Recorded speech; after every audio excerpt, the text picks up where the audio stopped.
రక్తహీనత మన దేశంలో ఎక్కువ మంది మహిళల్ని వేధిస్తున్న సమస్య.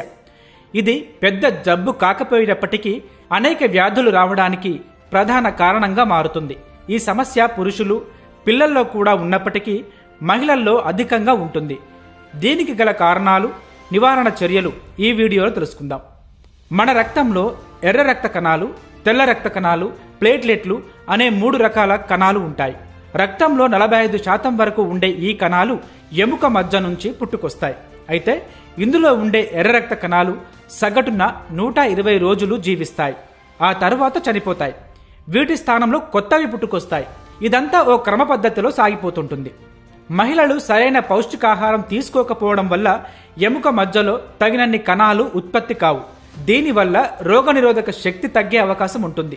దీంతో పాటు మహిళల్లో నెలసరి సమయంలో రక్తస్రావం కావడం వల్ల కూడా ఈ సమస్య వస్తుంది. నీరసం, నిస్సత్తువ, చర్మం పాలిపోవడం, నాలుక తెల్లగా మారడం, మంటగా అనిపించడం, నాడి వేగంగా కొట్టుకోవడం, చెమటలు పట్టడం, పిక్కలు పట్టేయడం, ఆయాసం వంటి లక్షణాలు ఉంటే వెంటనే డాక్టర్ను సంప్రదించి రక్త పరీక్షలు చేసుకోవాలి.